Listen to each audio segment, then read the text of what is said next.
Na conferência de ontem, falamos de muitos assuntos que provavelmente eram bastante novos para muitos de vocês. Entre esses assuntos, falamos do choque entre as ideologias do mundo. De um lado, a liderança do catolicismo romano e, de outro, a liderança daqueles que aguardam a volta do Senhor e guardam os mandamentos de Deus. Em Mateus 24, 3-4, está escrito: Estando ele sentado no Monte das Oliveiras, os discípulos se aproximaram dele, dizendo: Diz-nos, quando sucederão estas coisas e que sinal haverá da tua vinda e do final dos séculos? Respondendo Jesus, lhes disse: Vede que ninguém vos engane. Este é um texto muito triste. O engano vai ser a ordem do dia. E o outro problema é que também os escolhidos podem ser enganados. Assim que esta é uma teia muito intricada que Satanás colocou sobre este planeta. Apocalipse 16:13 diz: E vi sair da boca do dragão e da boca da besta e da boca do falso profeta 3 espíritos imundos, à semelhança de rãs. Já falamos sobre isto numa conferência prévia. Pois são espíritos de demônios que fazem sinais. E eles vão aos reis da terra em todo o mundo para reuni-los para a batalha daquele grande dia do Deus Todo-Poderoso. Forças demoníacas operam entre os homens para enganá-los. E a única salvaguarda que temos contra tudo isso se encontra na palavra de Deus. Mateus 24:24. Porque se levantarão falsos cristos e falsos profetas, e farão grandes sinais e prodígios, de maneira que enganarão, se fosse possível, até mesmo os escolhidos. Assim que os sinais e milagres vão ser a ordem do dia. E como podemos prevenir para que não sejamos enganados como os outros? Quem são os escolhidos? Obviamente, eles são aqueles que obedecem à palavra de Deus como seu fundamento e fortaleza. Ontem falamos sobre a profecia dos 2.300 dias e vimos que Satanás odeia a primeira parte desta profecia e que ele odeia a parte final desta profecia com a mesma intensidade, porque ele viu que o final desta profecia revela um povo que representará Jesus Cristo e sua justiça. E vimos como Roma fez um desafio. Eu estou contente de saber que o desafio permanece em seu site da internet. E vocês podem lê-lo diretamente se desejarem. A maioria dos cristãos supõe que o domingo é o dia de adoração que a igreja aprova. A Igreja Católica Romana protesta que ela transferiu a adoração cristã do dia de sábado bíblico para o domingo. E que tratar de argumentar que a mudança aconteceu na Bíblia é algo desonesto e uma negação da autoridade católica. Se o protestantismo quisesse basear seus ensinamentos apenas na Bíblia, teria que adorar no sábado. Mas o que está desafiando a Igreja Católica Romana? Está desafiando pessoas ou está desafiando a palavra de Deus? Sim, está desafiando a palavra de Deus. E nós estamos presos no meio desta batalha. Isto é tudo. E vocês se lembram que o jornal Sentinela Católico tem esse artigo que diz: as pessoas que pensam que as escrituras tinham que ser a única autoridade, tinham que, logicamente, tornar-se adventistas do sétimo dia. E tinham que guardar o sábado como dia sagrado. E com certeza este artigo do site da internet Mary Online, no qual o editor diz: ou a Igreja Católica está certa, ou os adventistas do sétimo dia estão certos. Não pode haver outra escolha. Esta foi uma afirmação assombrosa. Que afirmação incrível, quase inacreditável. E se uma pessoa não escolhe nenhuma destas duas opções, então a doutrina completa da sola escritura, isto é, basear-se apenas na Bíblia, entra em colapso. Muito bem, qual é o assunto da briga? A veracidade da palavra de Deus. E resulta que a Bíblia predisse que um grupo de pessoas chegaria ao final dos tempos e falaria pela Bíblia, e somente pela Bíblia. Isto é, sola escritura. E falaria pelo Senhor, assim como ele está descrito na Bíblia. E se uma pessoa não escolhe uma dessas duas opções, a doutrina da sola escritura entra em colapso. Agora, o que faz uma organização que não se baseia na Bíblia, isto é, na sola escritura, para se defender contra as falsas doutrinas? O que sobra quando se tira a palavra? A tradição. E se ela não é suficiente para convencer as pessoas, do que se necessita? Necessita-se de sinais e de milagres.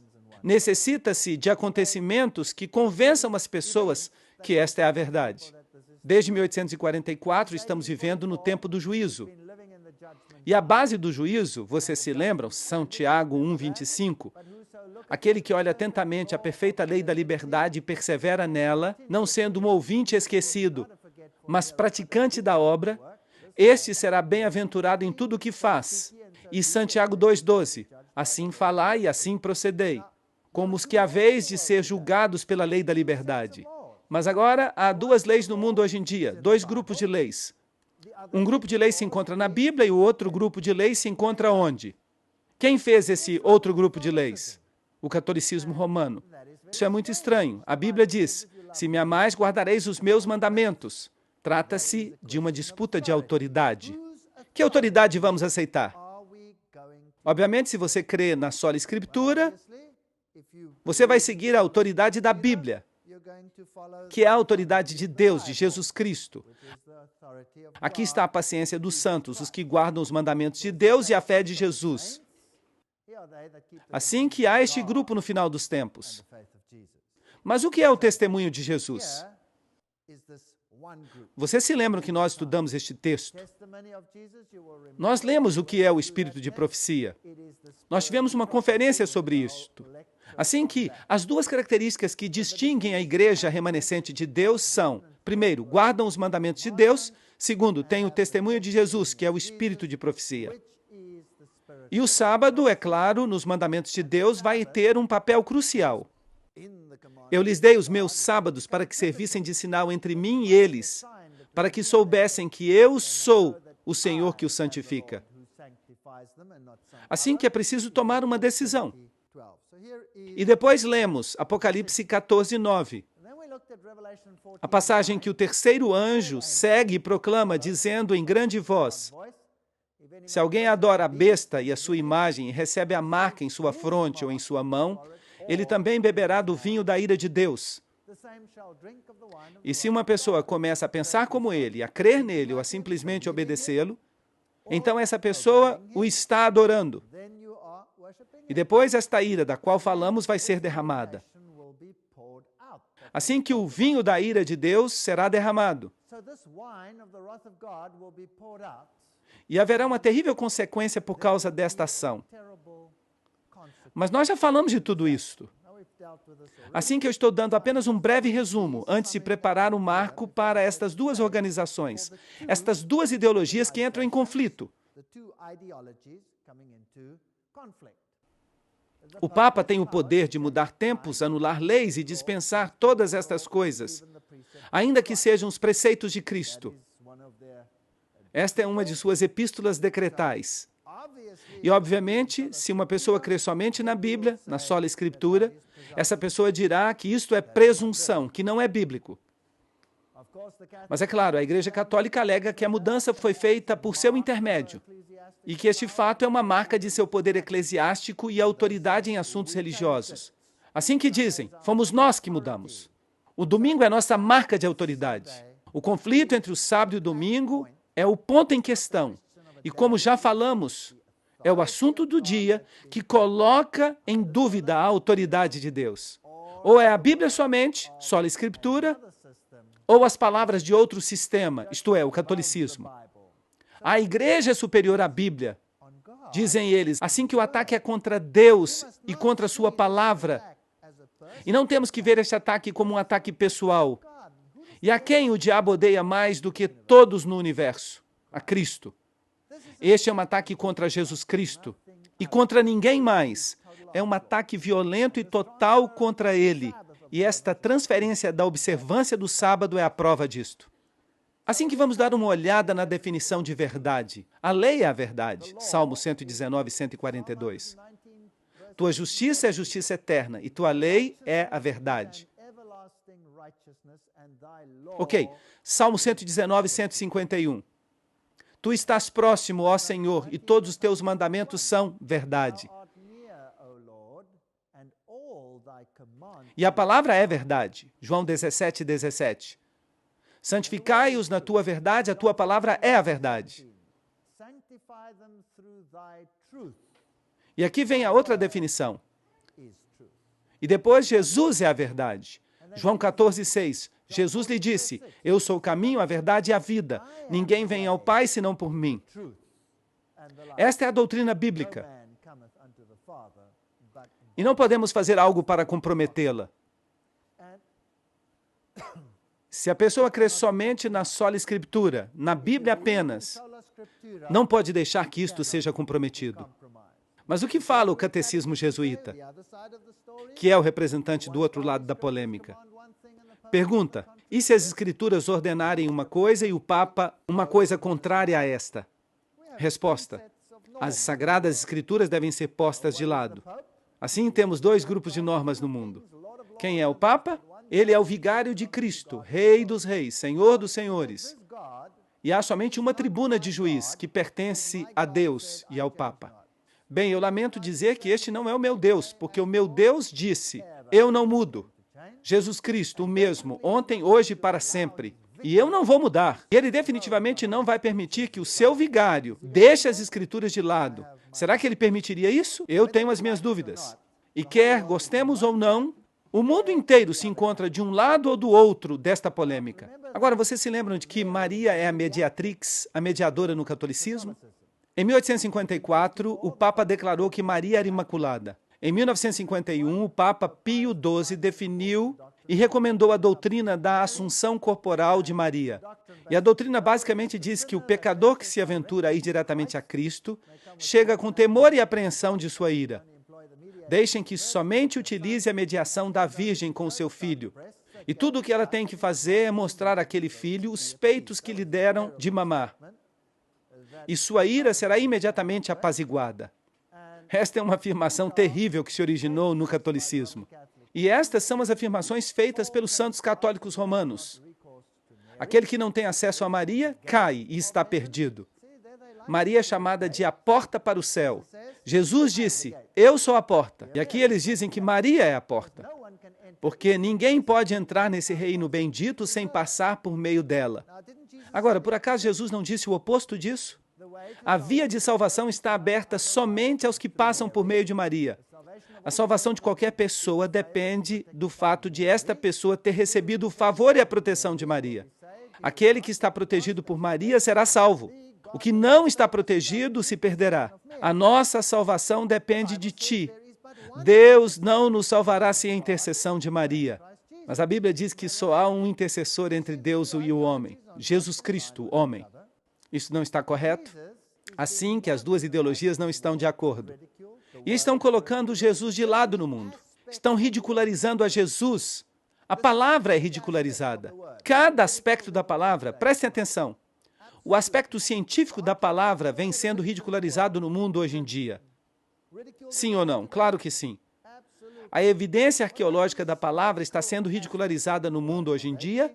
Claro que sim.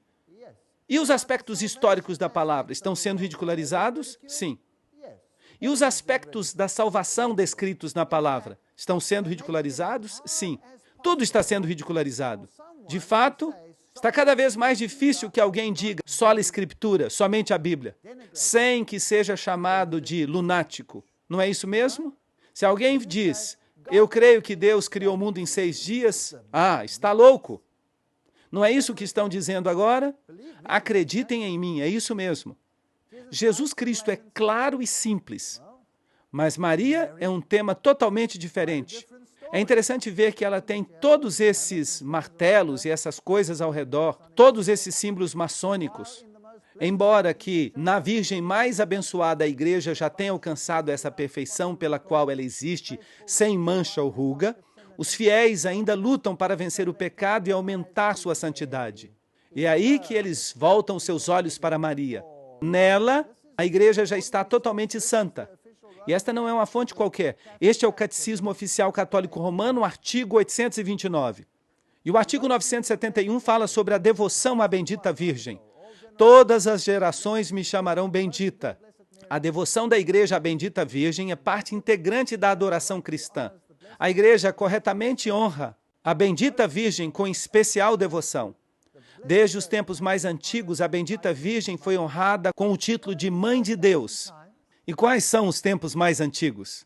Bem, se este é um documento cristão, não deveria dizer pelo menos desde a era cristã? Sim ou não? Oh, não. Isto vem dos tempos mais antigos. Assim que a quem eles estão verdadeiramente honrando? A Ísis ou Diana, como queiram vocês chamá-la. E para a proteção de Maria vão os fiéis. Recorrem a ela em todos os seus perigos e necessidades. Assim que as pessoas vão a Maria. Esta devoção muito especial se diferencia da maneira essencial da adoração que se dá à palavra encarnada e igualmente ao Pai e ao Espírito Santo. E alimenta grandemente esta adoração. As festas litúrgicas dedicadas à Mãe de Deus e à oração mariana, como o Rosário, que é a essência de todo o Evangelho, expressam esta devoção à Virgem Maria. E eu não reescrevi isso. Eu escaneei do catecismo. É exatamente o que o catecismo diz. Entretanto, a Mãe de Deus, em glória, na glória que ela possui, no corpo e na alma, no céu, é a imagem e o começo da igreja. Eu creia que a igreja era o corpo de Cristo. Não é isso que a Bíblia diz? A igreja, como será aperfeiçoada no mundo vindouro, da mesma maneira ela resplandece na terra, até o dia em que o Senhor regressará. Um sinal de uma esperança certa e ânimo para o povo do Deus peregrino. Há duas esperanças.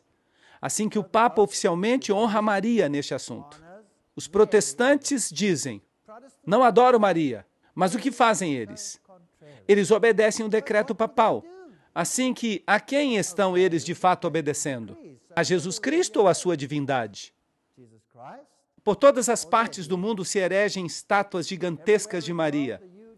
500 mil de peregrinos esperarão a Madonna, a Virgem, porque creem em seus milagres. E há santuários marianos por todo o mundo. Este aqui está na Áustria. E se vocês o visitarem, verão estas coisas. Coisas que eles penduram por ali, muletas e outras coisas, de pessoas que supostamente foram curadas por Maria. Este pobre homem católico aqui acaba de fazer sua confissão neste santuário mariano. E aqui se diz, Maria ajudou.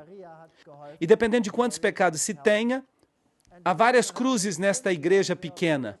E a pessoa pega uma dessas cruzes e depois cumpre a sua penitência desta maneira.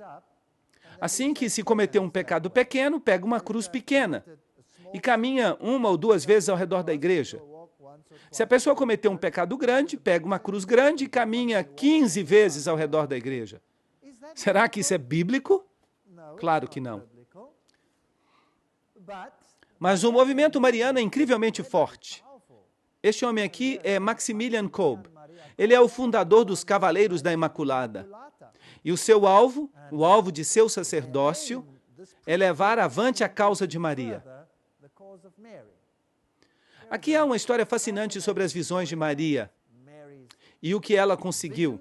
A mulher Eva desempenhou um papel decisivo na queda da humanidade por meio de sua desobediência a Deus. E por causa do desejo de se exaltar a si mesma. A mulher Maria desempenha um papel decisivo na salvação da humanidade, por meio de sua obediência a Deus. Isso não coloca o Evangelho de trás para frente? O Papa Paulo VI, em sua encíclica de 1967, Signum Magnum, identificou a Senhora de Fátima como a representação bíblica da mulher vestida com o sol. Bem, aqui onde o conflito começa, Maria diz, em uma visão de Fátima, ela diz, eu sou a Virgem do Apocalipse. Agora, este é um lado da polêmica. Mas nós vimos que a Virgem do Apocalipse é quem? A igreja. A igreja que guarda os mandamentos de Deus e tem o testemunho de Jesus. E essas duas opiniões não podem estar certas ao mesmo tempo. Claro que não. Apocalipse 14:6. Vi voar por meio do céu outro anjo que tinha o evangelho eterno para pregar aos moradores da terra, a toda nação, tribo, língua e povo. Vai haver um povo que representará Jesus Cristo, dizendo em grande voz, temei a Deus e dai-lhe glória, masculino, porque a hora do seu juízo chegou. E adorai aquele que fez os céus e a terra, o mar e as fontes das águas.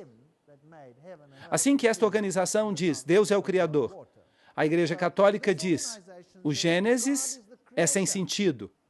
E é oficial. A Igreja Católica oficialmente renunciou à interpretação literal da criação, colocando o Gênesis como algo totalmente sem sentido.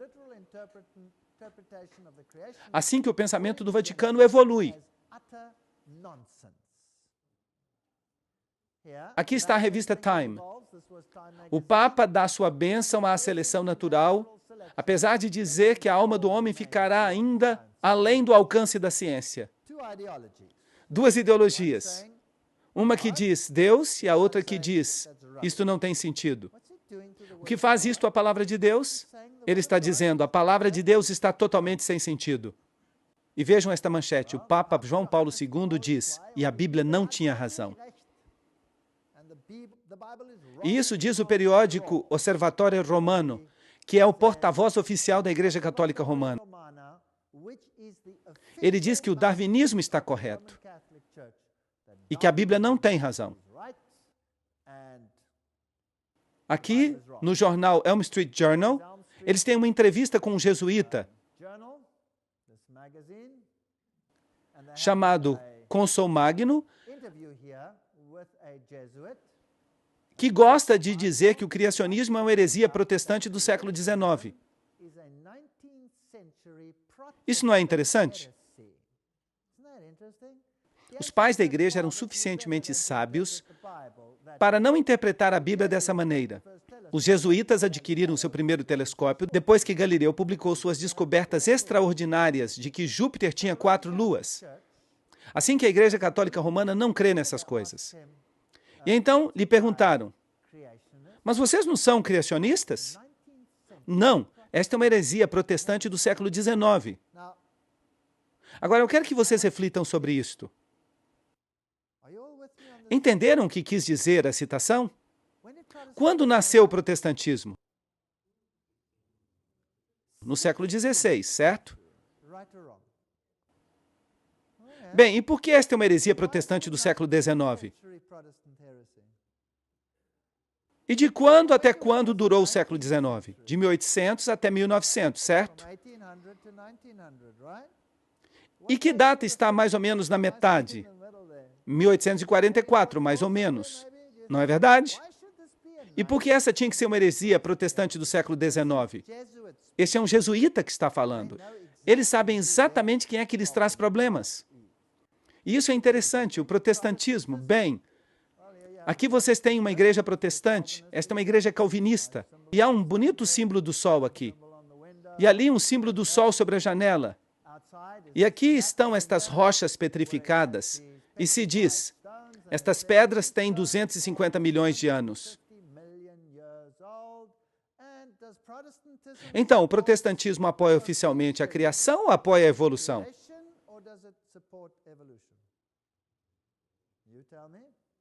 Digam vocês, apoia a evolução. Cada sínodo principal de cada igreja protestante no mundo já oficialmente aceitou o relato da evolução, dizendo que, de alguma forma, ele precisa ser incorporado ao relato bíblico. Assim que nós temos um problema. Até a Igreja Reformada Holandesa oficialmente aceitou o evolucionismo. Bem, aqui estou eu na maior igreja protestante da Suíça.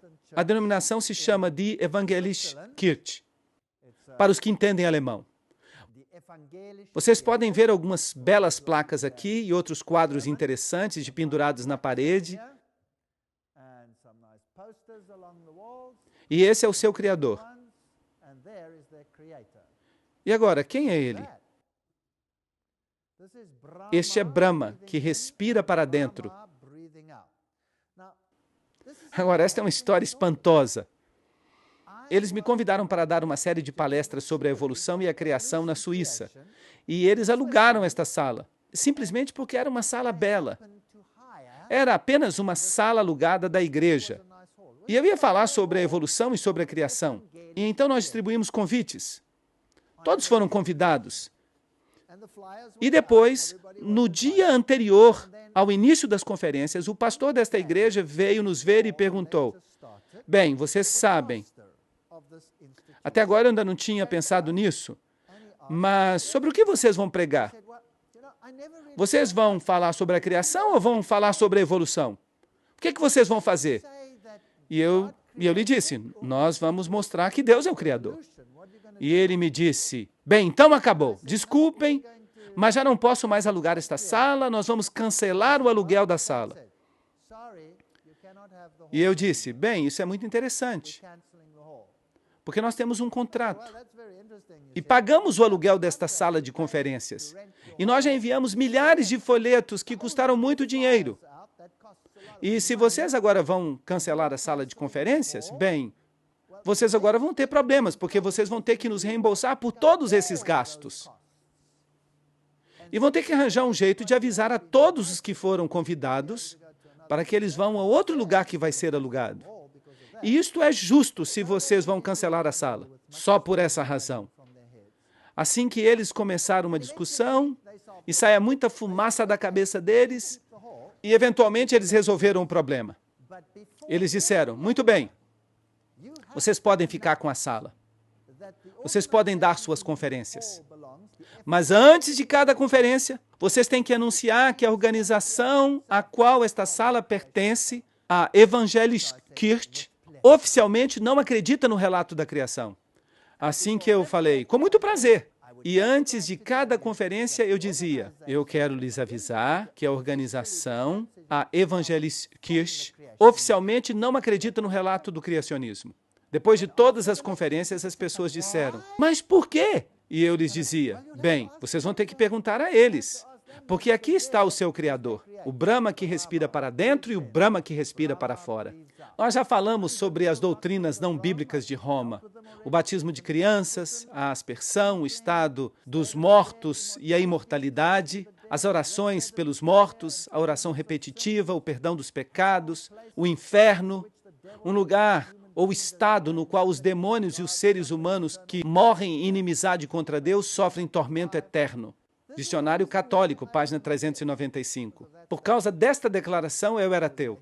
Teremos que considerar isto numa próxima conferência. E continuando as doutrinas não bíblicas, as indulgências, o fato de que uma pessoa pode comprar o perdão dos pecados, a missa, a omissão do cálice no concílio de Constança, a adoração no domingo, o índex de livros proibidos pelo Papa Paulo VI em 1599. Por isso, o arcebispo Adolfo, em 1468, destruiu os estabelecimentos com as prensas de Gutenberg e Schoeffer. Assim que livros ainda estão proibidos? O Textus Receptus, o texto básico do qual foi traduzido o Novo Testamento, ainda é um livro proibido, porque exigem que se aceitem as versões deles. O preterismo, que é uma doutrina jesuíta que diz que o anticristo está no passado, que ele era um rei grego pequeno e insignificante. O futurismo, que diz que o anticristo virá no futuro. A alta crítica, que rejeita a Bíblia. Estas são todas doutrinas católicas romanas e elas todas se originaram de Roma. A doutrina de Maria Imaculada, em 1854, da Assunção de Maria, em 1951, e todas essas afirmações terríveis que acompanham esta doutrina. Lucas 11, 27 e 28 diz, enquanto ele dizia estas coisas, uma mulher dentre a multidão levantou a sua voz e disse, bendito o ventre que te gerou e os seios que te amamentaram. Eles falaram isto a Jesus e ele disse, antes disso, bem-aventurados os que ouvem a palavra de Deus e aguardam. Por que a repreendeu Jesus? Porque aquilo que ela dizia era uma fábula babilônica. Era isso que ela estava dizendo.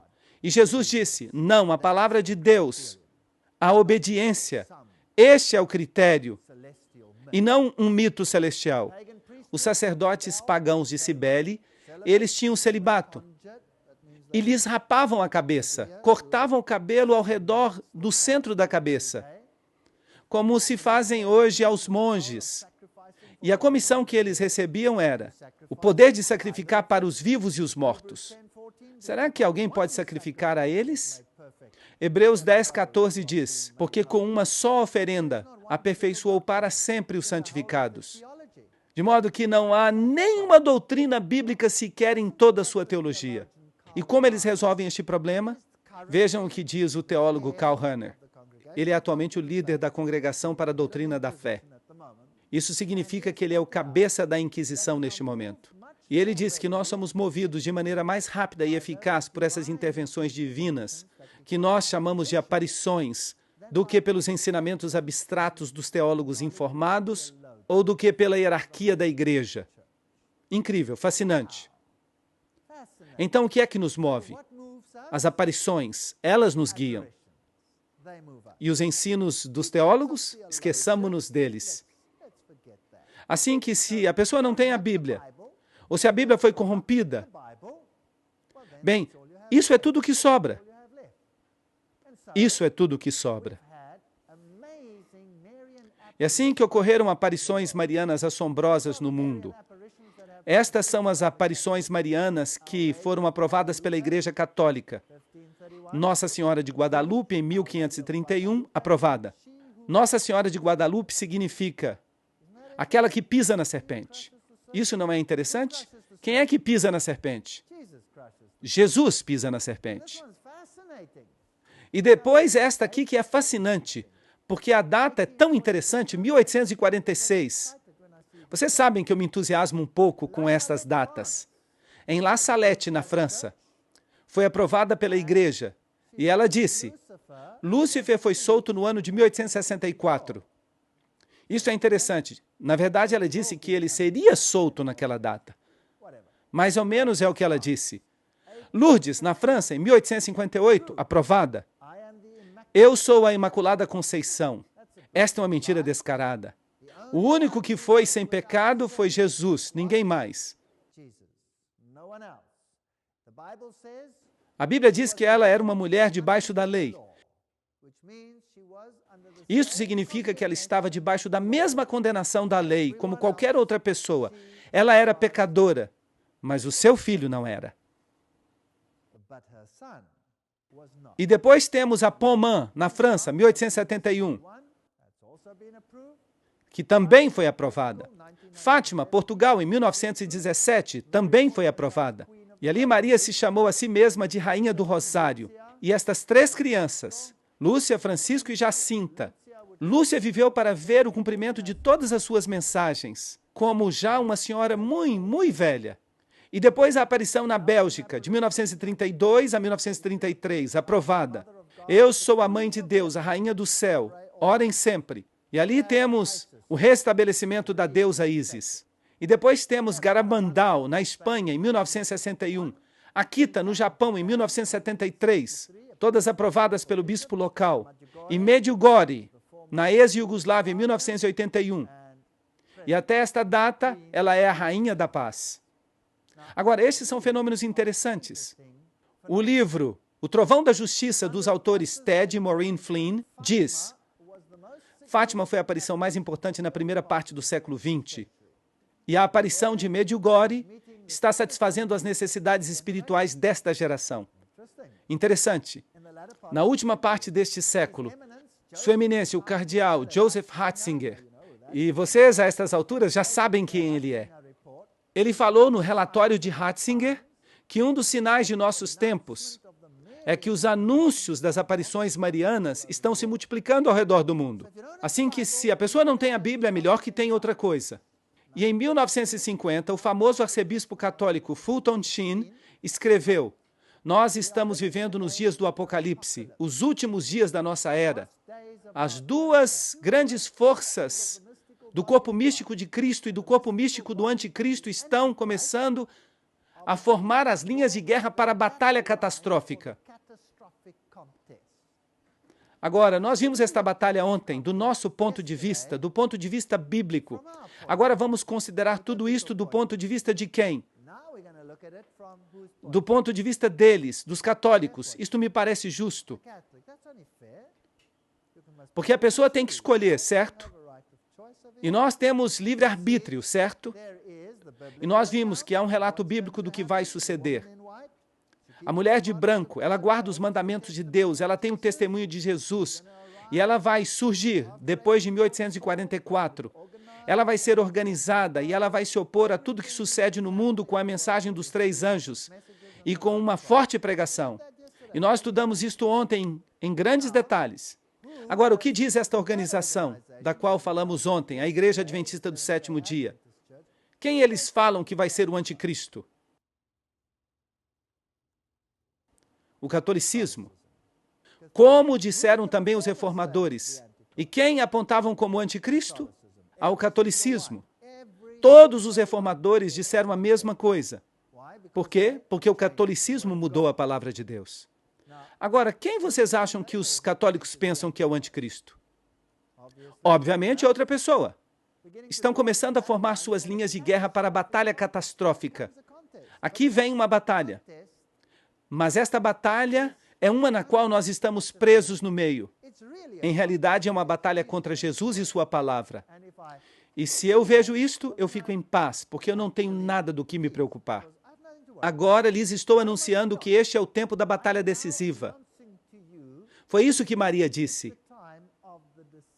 Nós dizemos, a Bíblia nos ensina por meio dos sinais que temos discutido que estamos chegando ao fim.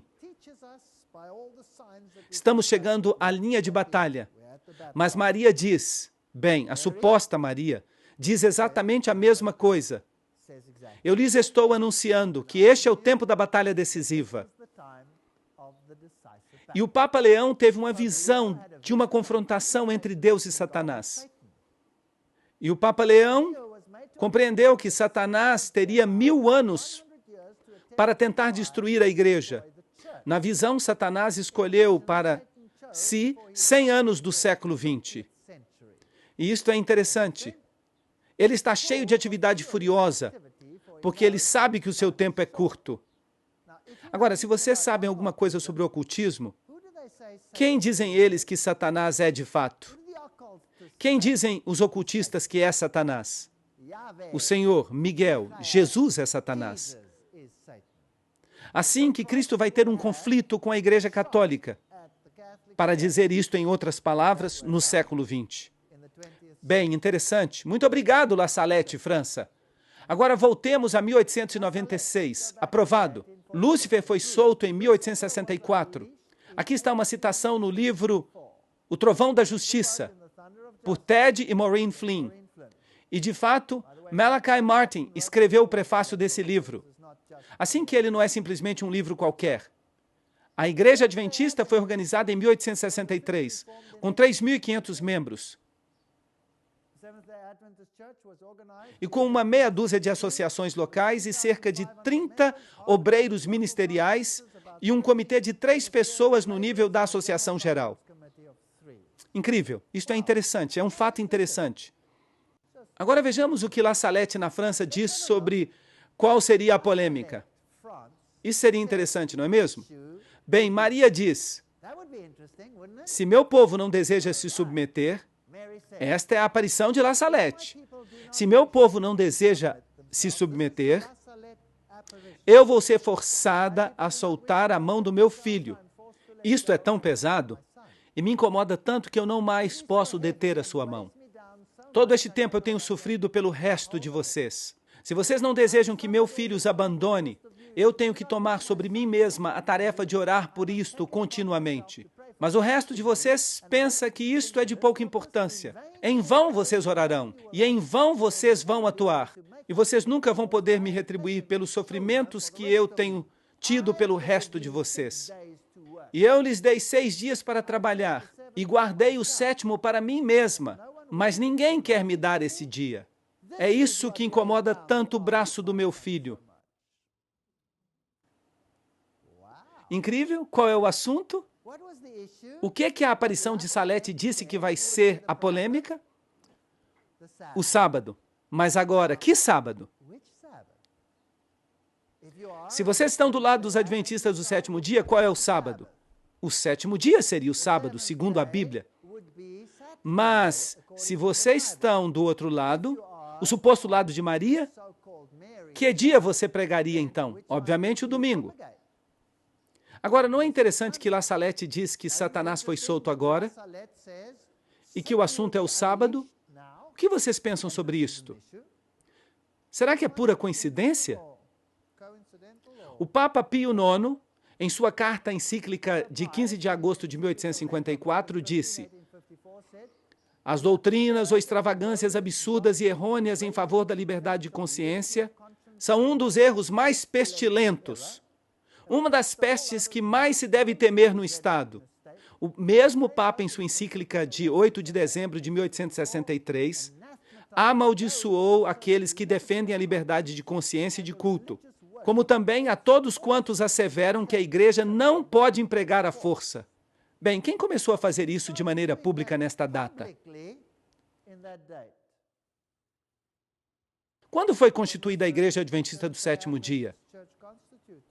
1864.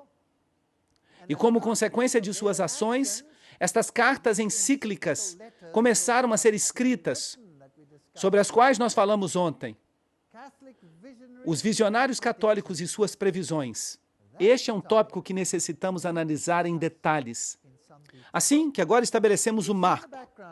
As linhas de batalha foram formadas. 2 grupos foram formados. Um grupo que tem por base os mandamentos de Deus e a palavra de Deus e a centralidade de Jesus Cristo. E o outro grupo que tem por base os sinais, as maravilhas, os milagres, os mandamentos da Igreja e as aparições como apoio, porque não existe apoio bíblico para eles. E nós teremos que fazer a nossa escolha.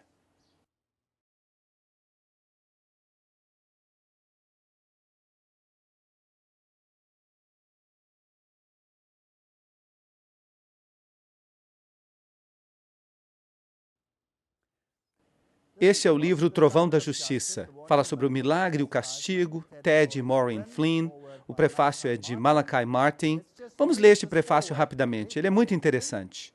O Trovão da Justiça. Somente um cristão muito distraído e inconsciente terá evitado receber pelo menos uma débil impressão por causa do longo verão quente de 1993. Pois por vários anos tem havido uma progressão contínua de acontecimentos, no sentido mais amplo da palavra. E todos esses acontecimentos indicam que a humanidade em seu conjunto e a Santa Igreja Católica Romana em particular alcançaram um limiar fatídico, mais além do qual existe uma nova condição de acontecimentos humanos. Esta citação é interessante. Malachi Martin, professor da Universidade Pontifícia, alega haver sido um ex-jesuíta, mas ainda assim ele permanece totalmente católico romano. E não existe essa coisa de ex-jesuíta. Mas, contudo, ele permanece ali, com as visões, aparições, mensagens, predições, advertências e interpretações, estátuas que choram, ídolos que sangram, mananciais milagrosos de água, cura espontânea, danças flutuantes do sol e eclipses da lua, crianças pequenas que preveem o futuro, homens e mulheres não educados que instruem os papas e os presidentes, viagens a nível nacional de publicidade por parte dos mensageiros com revelações especiais.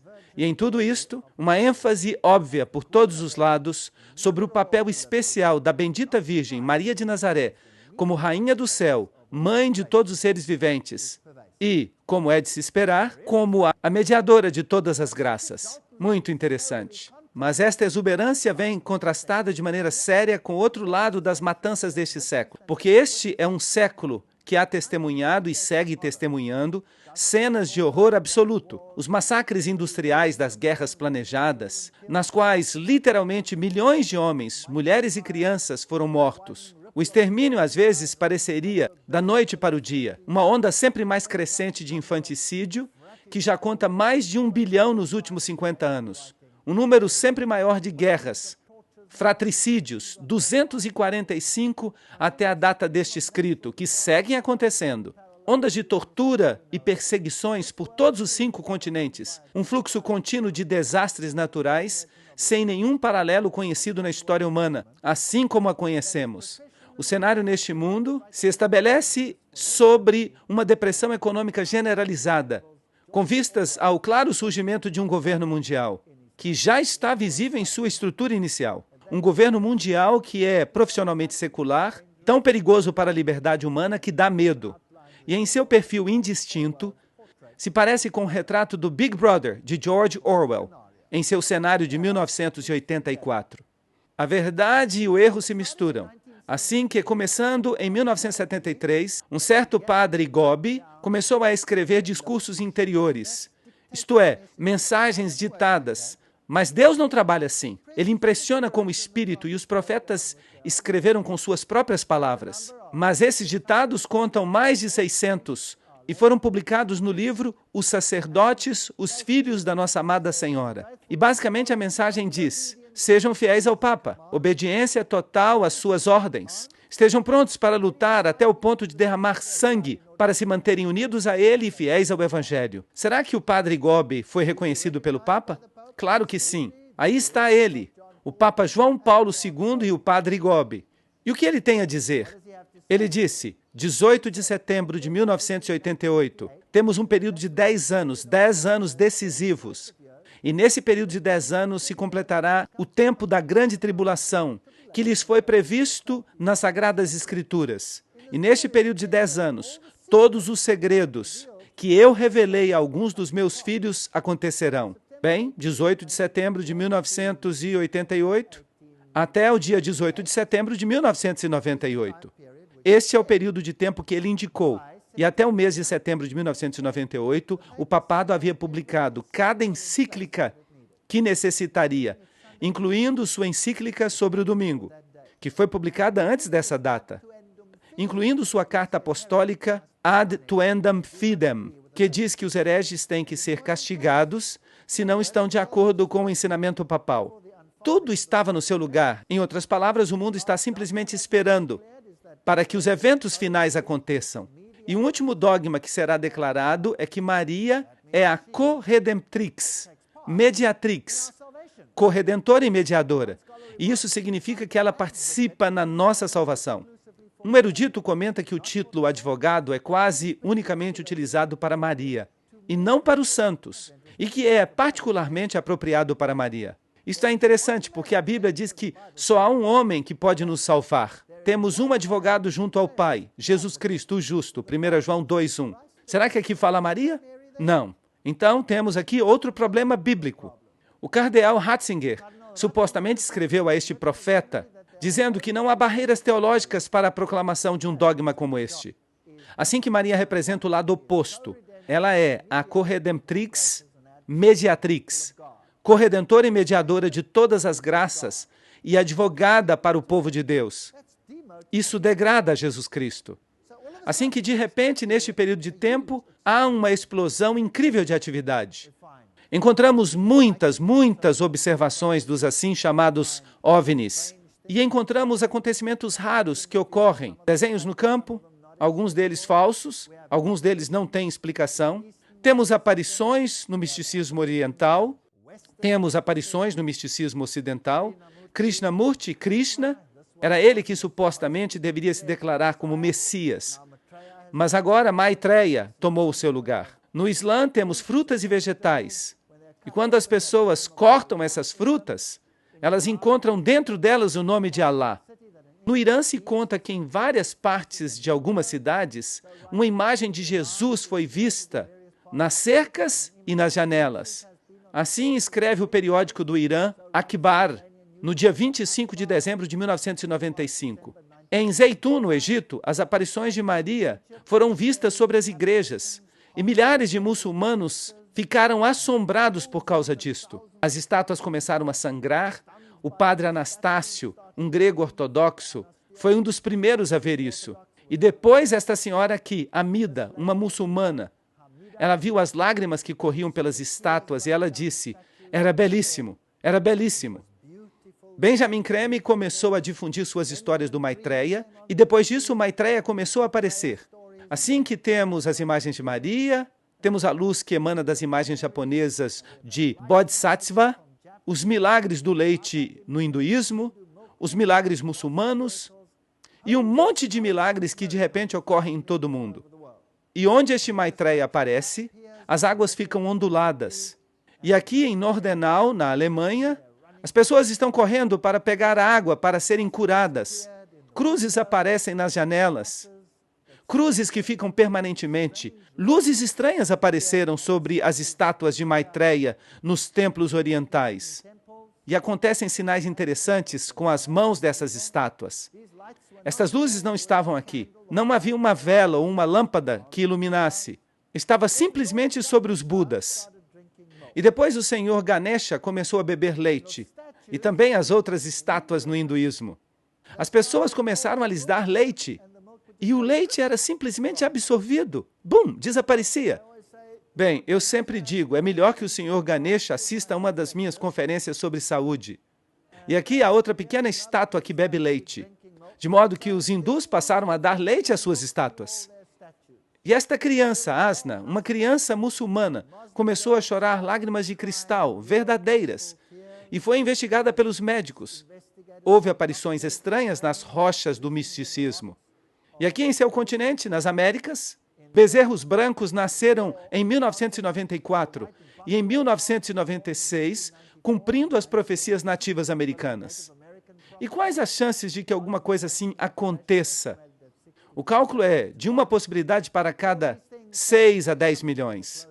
Por isso, todas essas coisas estão nos dizendo que estamos chegando ao final dos tempos. O Vaticano II, esta é a porta que comemora o Vaticano II, que havia afirmado que todas as igrejas podem ficar onde estão, desde que elas aceitem a supremacia papal. E lembrem-se que Dom Bosco havia previsto que o barco do Evangelho ancoraria entre os pilares do catolicismo, a Eucaristia e Maria, e que isto ocorreria um ano antes do final do século. Assim que um ano antes do final do século, 1999, eles tiveram um movimento ecumênico, no qual o Papa foi declarado líder espiritual do mundo.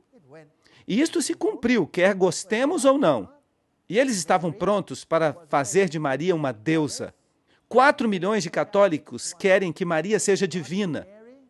E o dogma papal, Maria teria que ser uma deusa, bem, pelo menos foi aprovado, pelo menos verbalmente, pelo Papa. Nossa Senhora de Guadalupe, 1994.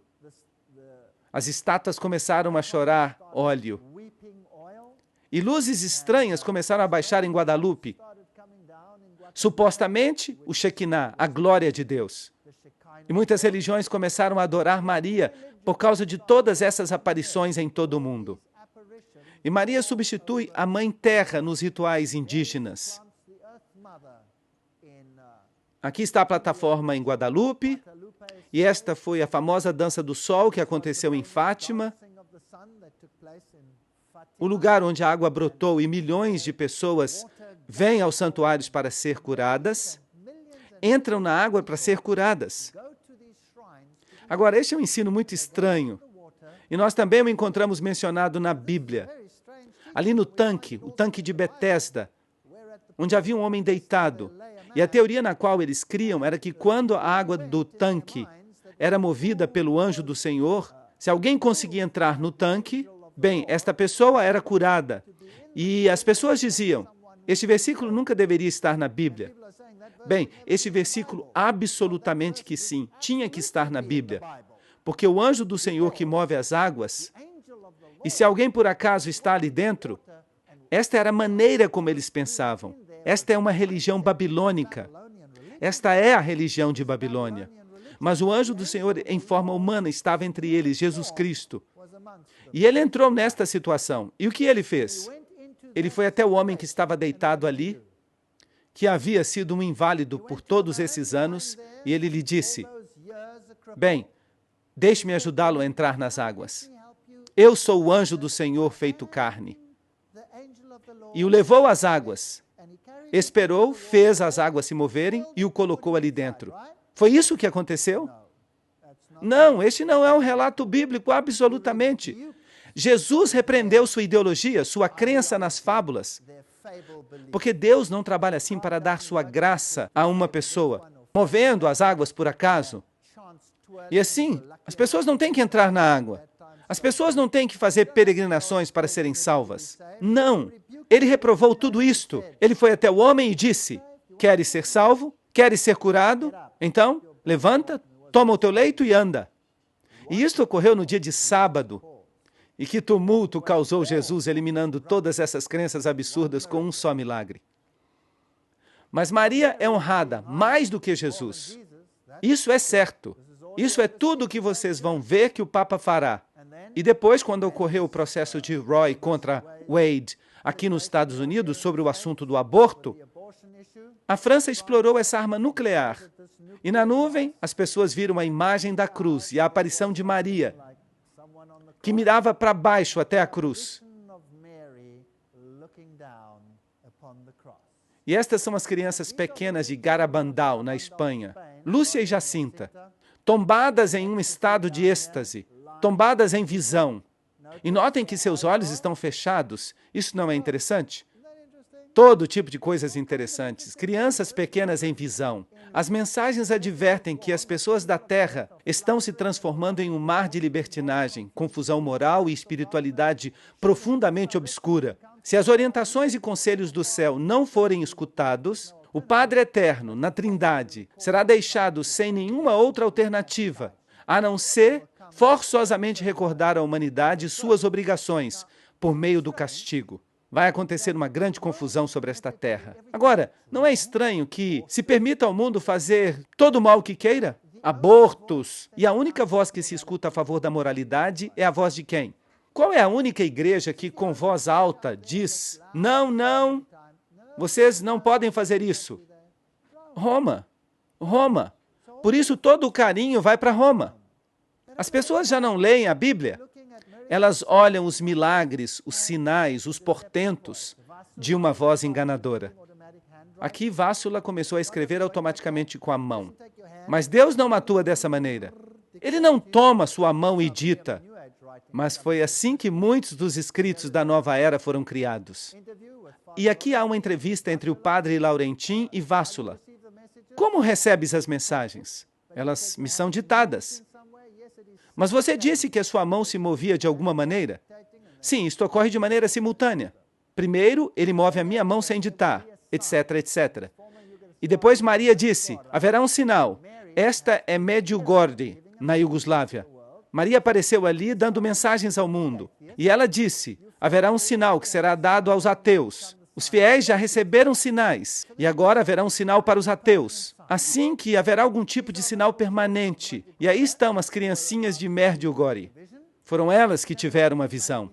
Em 7 de dezembro de 1974, Maria se revelou ao padre Gobi, porque ela escolhe os pequeninos. Eu, a mãe da igreja, estou pessoalmente intervindo e começando o meu trabalho de salvação. E eu estou começando da seguinte maneira, com simplicidade, às escondidas. E de uma maneira tão humilde que a maior parte das pessoas nem se dará conta. Mas estes meus filhos sabem que esta sempre foi a maneira em que sua mãe atuou. Como? Às escondidas. E este é um fenômeno interessante. Como se chama o último livro da Bíblia? O Apocalipse, que quer dizer revelação. Aqui temos duas maneiras de operar, e elas são opostas uma à outra. Uma se chama às escondidas, e a Bíblia a chama de mistério, Babilônia, a grande. E a outra se chama Apocalipse, revelação. O que Deus quer que você saiba. Fátima, Garabandal, Medjugorje, Argentina. Jesus supostamente disse: vocês precisam aceitar a minha mãe. Vocês precisam escutar a minha mãe na totalidade de suas mensagens. E as almas virão a mim por meio de seu coração imaculado. Eles colocam a Jesus de lado. Os visionários de Medjugorje. Estas são pequenas aparições aqui de Maria. Ali outras aparições. Esta aqui aconteceu no Arizona. Um homem viu um arbusto cheio de flores. Sua esposa não conseguia ver as flores. Então ele tirou uma fotografia para ela. E quando revelaram a foto, não havia flores. Mas estava Maria do Rosário atrás do arbusto. Outra aparição. Luzes apareceram sobre as igrejas em Medjugorje. A imagem de Maria apareceu em cima. E havia luz que emanava de suas mãos. Estava em pé sobre a lua. Esta é a imagem básica que sempre aparece. E havia estranhos raios de luz por toda parte. Aparições estranhas sobre as nuvens. Algumas delas muito claras, como esta aqui. Jesus com uma coroa de espinhos. O rosto aparecendo sobre estes lugares. Luzes estranhas por onde as pessoas caminham. Pilares de luzes. Esta mulher está parada ao lado de um pilar de luz que não existe. São Francisco é outro que aparece regularmente. O companheiro de quarto de Loyola. E onde os dois jovens aparecem juntos nos sítios, estas luzes estranhas aparecem no céu. As cruzes aparecem no céu. As aparições são vistas e onde elas aparecem, as rosas florescem no meio do inverno. Coisas muito estranhas. Estas luzes aqui baixam do céu como fogo, que passa através das pessoas. Eu não sei se vocês conseguem ver bem, mas há um casal jovem que está parado aqui e uma luz que passa por eles como uma flecha e passa por uma Bíblia ou algo que eles têm em sua mão. Passa através disso. E depois, quando eles fazem suas reuniões, estas luzes aparecem no céu, de vez em quando, com escritos. Aqui como fogo sobre os que participaram.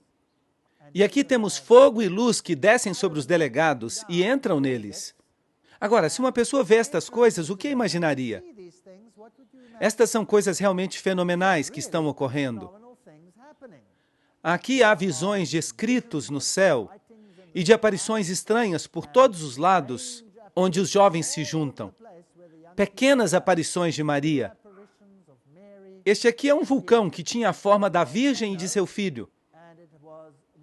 E esta foto foi tirada de um avião. Jesus caminhando nas nuvens. Os anjos da guarda sobre as crianças. Coisas escritas. Jacinta foi uma dessas visionárias.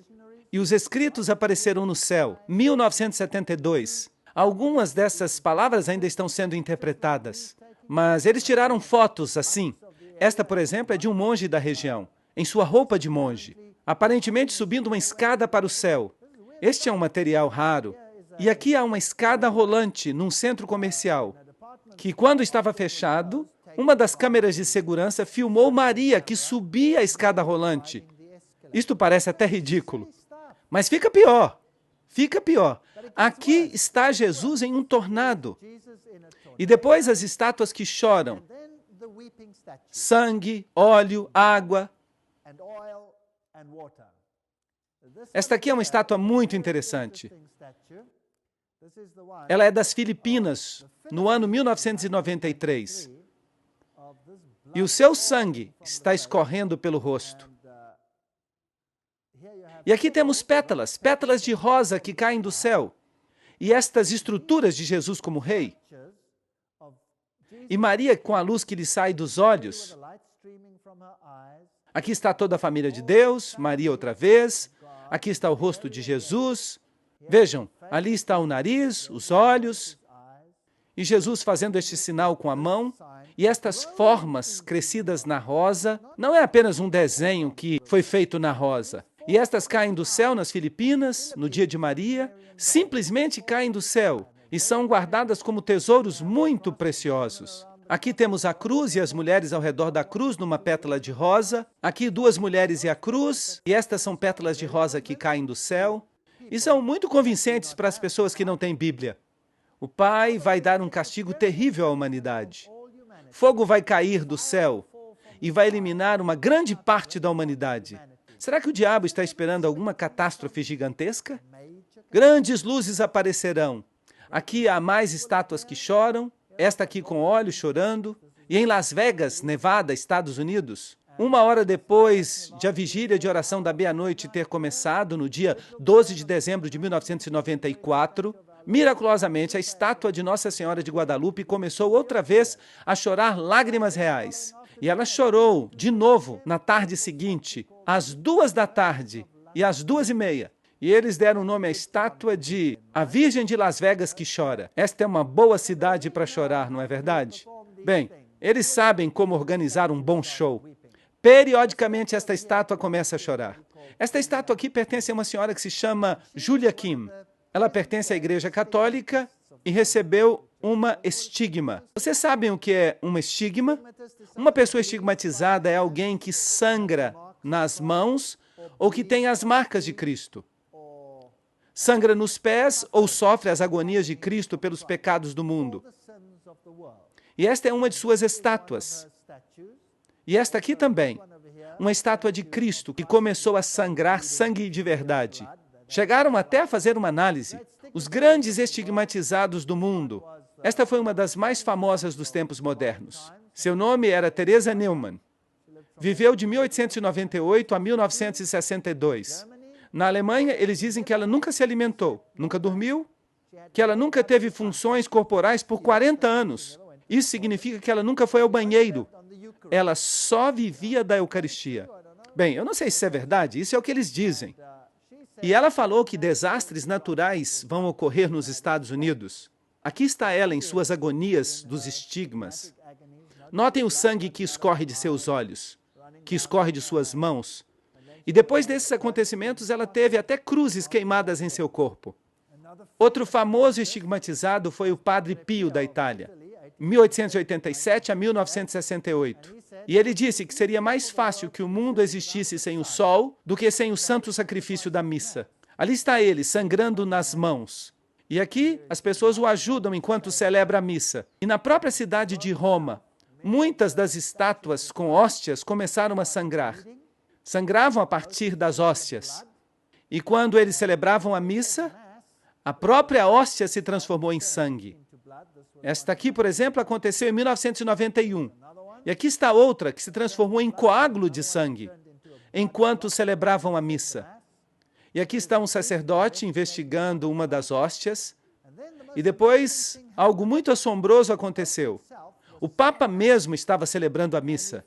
E ele deu a hóstia a Julia Kim, a estigmatizada. Aqui está ele, o Papa João Paulo II, celebrando a missa com Julia Kim, a estigmatizada.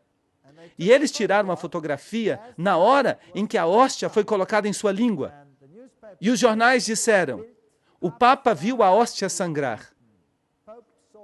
Aqui está a foto. Ela se transformou em um coágulo de sangue em sua boca. Isto é bastante dramático. E a pergunta é, será que vem de Deus ou vem de outro lugar? É bastante dramático. Se você fosse um católico romano e você visse isso acontecer, e se isso fosse toda a sua religião, isto seria convincente. Aqui está, Virgínia. Ela é uma estigmatizada. Este sacerdote também é estigmatizado. Esta jovem aqui vive na Irlanda e ela sofre terrivelmente. Ali os seus pés estão sangrando e suas mãos estão sangrando. E a mesma coisa acontece com a cabeça. Assim que Julia Kim é uma estigmatizada dos dias presentes. E Christina Gallagher é outra estigmatizada dos nossos dias. E aqui Julia Kim está sendo abençoada pelo Papa. Aqui ela recebe uma medalha da parte do Papa. Ela também tem visões. Visões que falam sobre a Igreja Católica Romana. Aqui está ela com o núncio papal, isto é, o representante do Papa. E aqui ela está com um cardeal nas Filipinas, em 1992. Vejam que não são pessoas de pouca importância no catolicismo romano. Estas pessoas foram abençoadas pelo próprio Papa. Foram honradas pelo próprio Papa. Foram condecoradas pelo próprio Papa com medalhas. Estas são pessoas de importância. Esta mulher aqui é Catalina, da Bolívia. Ela vive na Bolívia, na América do Sul, e ela sofre terrivelmente quando ela recebe os estigmas. Suas pernas incham, suas mãos incham, e ela tem que ficar na cama. E toda vez que ela recebe os estigmas, as estátuas começam a sangrar. E o sangue começa a escorrer de muitos crucifixos que existem nesta região. Esta mulher é da Inglaterra. Ela também recebia escrituras automáticas. Era também estigmatizada. E uma vez ficou muito enferma e acabou morrendo por causa disso. Aqui está outra vez Christina Gallagher, e ali ela tem marcas da coroa de espinhos. E esta mulher aqui é a irmã Ana Ali, da Nigéria. Em nossos dias, há um estigmatizado em cada continente. E isto é muito interessante. Cada continente no mundo hoje em dia tem um estigmatizado na Igreja Católica Romana. Algo que nunca havia acontecido na história católica. E esta aqui, para mim, é a pior. Maria de Damasco. As estátuas aqui começam a sangrar, e da maioria delas escorre óleo, e analisaram o óleo. É um óleo de azeitona pura. E esta é a jovem que recebe os estigmas nesta região. Seu nome é Mirna Nazur. E ela vive em Damasco e sofre terrivelmente quando recebe os estigmas. Eu quero que vocês olhem atentamente para esta jovem. Ela é muito bonita. Aí está ela. É assim que ela fica quando está normal. E quando ela recebe os estigmas, ela começa a sangrar da fronte. E depois de alguns minutos, ela fica assim. Agora, isto é algo muito impressionante. Mas eu tenho uma pergunta. Se Jesus morreu uma vez para sempre por todos os nossos pecados, Será que é necessário que alguém continue a sofrer as dores da crucifixão para que se expie, para que pague os pecados do mundo? Sim ou não? Não, isso não é bíblico. E se não é bíblico, quem está fazendo estas coisas com esta pobre senhorita? Só pode ser Satanás. E eu detesto o que ele faz. Por que será que estas pobres pessoas têm que ser enganadas? Por que será que têm que sofrer assim por nada, quando a verdade poderia libertá-las? Vejam que eu não estou pregando isso contra os católicos. Eu também já fui católico. Eu queria que todos os católicos do mundo escutassem estas conferências. Meu desejo é que todos os católicos do mundo fossem libertados dos sinais e dos portentos e das aparições e das mentiras e das doutrinas enganosas que não conduzem a nada além da morte. Mas por que teriam que ser enganados? Ela sangra dos pés, ela sangra das mãos. Será que isso é justo? Será que é certo? E as estátuas que choram óleo? Estas análises são oficiais. É a forma mais pura de óleo que existe. Nem se consegue extrair de tão puro que é. Esta é outra jovem, está clara. Ela não recebe os estigmas, mas ela passa por grande agonia. E azeite puro escorre do seu pé. É muito difícil explicar isto, não é verdade? Aqui está o óleo que escorre. Ele também foi analisado. Cruzes por todos os lados, pessoas que supostamente foram curadas. Milhões de pessoas que estão fazendo fila para entrar na água. E depois, em 1996, a CNN apresentou uma notícia de que a Virgem Maria havia aparecido na fachada principal de um edifício na Flórida. E era um banco, surpreendentemente. E aqui está ela, um quadro permanente de Maria. E estas são as multidões que a adoram nesta região. E quando isto aconteceu pela primeira vez, os católicos começaram a rezar o rosário. E começaram a falar em línguas. Qualquer um que passasse por aqui começava a falar em línguas. E aqui esta jovem acabou convertida ao catolicismo. E esta forma apareceu em cima, entre essas pessoas. E este é um rosário que apareceu de maneira miraculosa. A foto foi tirada no dia 5 de maio de 1998, em Atlanta, na Geórgia. E uma mulher recentemente convertida chamada Jill de Taylorsville, da Carolina do Norte. Jill foi convertida ao catolicismo pela graça de Deus, por meio da intervenção de Nossa Mãe Celestial. E esta foto foi tirada depois de uma palestra que eu apresentei em Atlanta. E eu estava orando por ela e suas medalhas, quando um rosário em forma de coração apareceu entre nós na foto. Assim que estas são aparições de Maria, e os estigmas que estão acontecendo no mundo, por meio disso, o catolicismo recebe o crédito como se tivesse o selo divino. Este é o resumo de todas as previsões marianas. Ela diz, o Papa João Paulo II será o último antes dos eventos finais. Isto é interessante, vocês sabem, o diabo é um mentiroso, desde o princípio. Assim que eu não levo nenhuma de suas previsões a sério. Eu não apostaria minha vida nelas. Mas, seguramente, se o diabo conseguiu tanto excitamento, se ele tem envidado tantos esforços para enganar as pessoas, algumas dessas coisas devem de fato estar planejadas, de modo que vão acontecer de uma forma ou de outra. Mas de vez em quando ele comete um erro. O novo Papa será eliminado por um bispo convertido ao islamismo, que vai declarar que ele mesmo é o Papa. Bem, ainda não vimos isto. Eu não sei se isto é realidade, se isto vai acontecer ou não.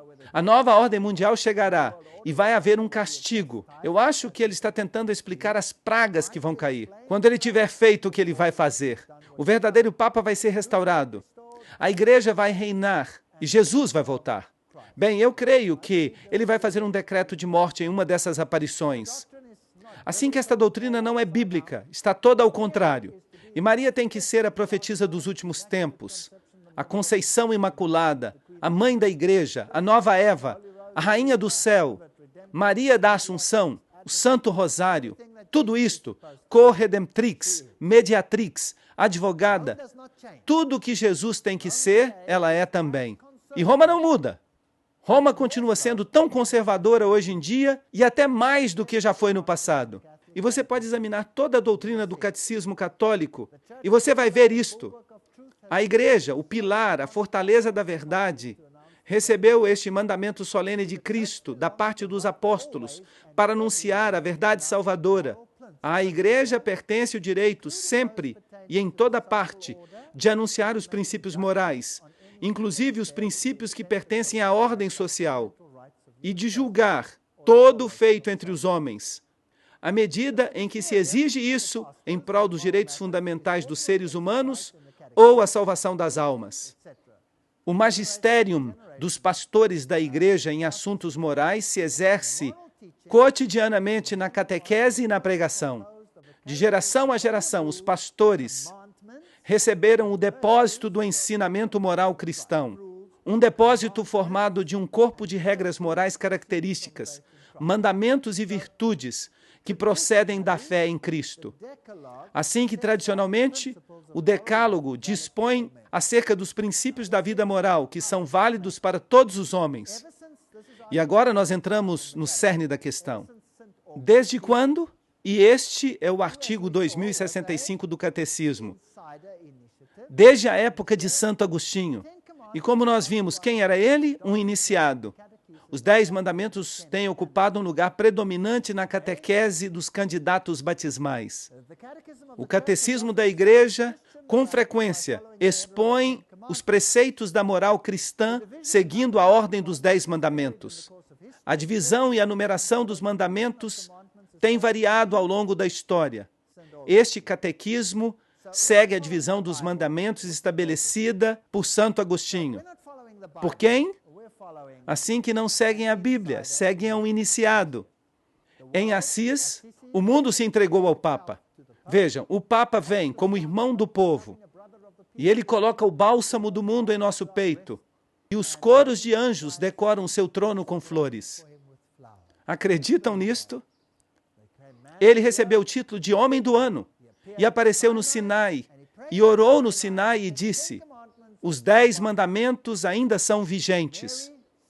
E Maria, a suposta Maria, revelou ao padre Gobi o seguinte: meu Papa, João Paulo II, eu te confirmo que este é o Papa do meu decreto, o Papa do qual eu falei às crianças durante as aparições de Fátima. Em outras palavras, este era o Papa que ia cumprir todas as previsões de Fátima. E a última que não era conhecida era que este seria o Papa que sobreviveria a um atentado contra a sua vida. E depois que este Papa cumprir a sua obra, eu virei do céu e receberei seu sacrifício. Então, qual é o remédio do qual Maria fala para o problema que o mundo está enfrentando? Todo este caos. Ela diz: este é o lugar onde vemos muitos dos fatores na raiz dos nossos problemas. Isto é, o mandamento de guardar o sábado. Mas voltemos à nossa pergunta. No Antigo Testamento, se alguém não guardava este dia, este era um dos vários pecados aos quais se podia castigar com a morte. Apesar de não estarmos vivendo sob a lei do Antigo Testamento, há um abuso geral através da cultura cristiana quanto ao sábado. No Ocidente, nós nos esquecemos de Deus por causa da nossa riqueza. E no Oriente, perdemos a Deus por causa do comunismo e do sofrimento. E nos dois casos, perdemos de vista o sábado. E de que sábado vocês acham que ela está falando? Bem, vamos perguntar para ela. A intenção de Deus para o sábado era que fosse um dia de repouso que honrasse a Deus por meio da adoração, da conversa, do ensino, do louvor. Hoje em dia, se uma pessoa se incomoda em ir à igreja, o domingo mesmo assim se converteu em uma rotina, com os fins de recreação, televisão, eventos atléticos, compras, etc., etc. E depois continua falando sobre o que as pessoas fazem nesse dia em particular. E aí ela fala de Medjugorje e dos mandamentos. Queridos filhos, hoje também quero lhes dizer, eu estou com vocês nestes dias agitados nos quais Satanás deseja destruir a todos. E vocês se lembram de quem no ocultismo está por trás deste nome? Ele quer destruir a tudo que eu e meu filho Jesus estamos construindo. E de maneira especial ele deseja destruir as almas. Ele deseja conduzi-los o mais distante possível da vida cristã e também dos mandamentos. Satanás deseja destruir tudo que é santo em vocês e ao redor de vocês. Por isso, filhinhos, orem, orem. Orem para que possam ser capazes de entender tudo que Deus está dando por intermédio de minha vinda. A vinda é de quem? É Maria que vem. Assim que a Igreja Adventista do Sétimo Dia diz, guardem os mandamentos de Deus. E a Igreja Católica, por meio de seus visionários, está dizendo: guardem os mandamentos de Roma. Não é isso que está acontecendo? E o Papa diz: certifiquem-se de que ninguém tenha que trabalhar no domingo, porque este tem que ser celebrado como o dia do Senhor. E vocês percebem que o sábado está se convertendo num assunto importante, que determina se reconhecemos a autoridade de Deus ou não. Não é apenas uma questão de um dia, é uma questão de autoridade. Na plenitude dos tempos vem um movimento e diz: guardem os mandamentos de Deus. E este movimento eleva o sábado, a Igreja Adventista do Sétimo Dia. Ao mesmo tempo, Maria aparece e diz: Satanás está solto no planeta. Guardem o sábado da igreja. Pregam a mesma coisa, mas de duas perspectivas diferentes. E esta é a escolha de vocês. Que perspectiva querem seguir? E o único apoio que têm para esta doutrina são os sinais, os portentos, as aparições, as estátuas que sangram e as pessoas que sofrem. Este é o apoio que tem. Do outro lado, o apoio é: assim diz o Senhor. Esta é uma escolha, uma decisão que o mundo tem que tomar. E assim que não é surpreendente que nesta reunião de todas as religiões, da qual nós já falamos, que serão os cristãos fundamentalistas que serão condenados e que serão declarados extremistas, perigosos e cheios de ódio. Aqui está o Papa João Paulo II numa cova mariana, orando em um dos lugares onde ela apareceu. E isto é fascinante. Este é o avião do Papa, da TWA, com esta luz que brilha sobre ele. E Roma diz que é a glória do Shekinah. No dia 30 de julho de 1986, nossa Mãe Bendita explicou outro de seus papéis por meio do Padre Gobi. Este é o momento para que todos tomem refúgio em mim, porque eu sou a arca do Novo Testamento. No tempo de Noé, imediatamente antes do dilúvio, eles, que o Senhor havia destinado a sobreviver a seu terrível castigo, entraram na arca. E agora, em seu próprio tempo, eu estou convidando a todos os meus filhos amados a que entrem na arca do Novo Testamento, que eu construí no meu coração imaculado para vocês, para que sejam auxiliados por mim, a fim de levar a carga sangrenta da grande provação que precede a vinda do dia do Senhor. Não procurem em nenhum outro lugar. Está sucedendo hoje em dia o que sucedeu nos dias do dilúvio.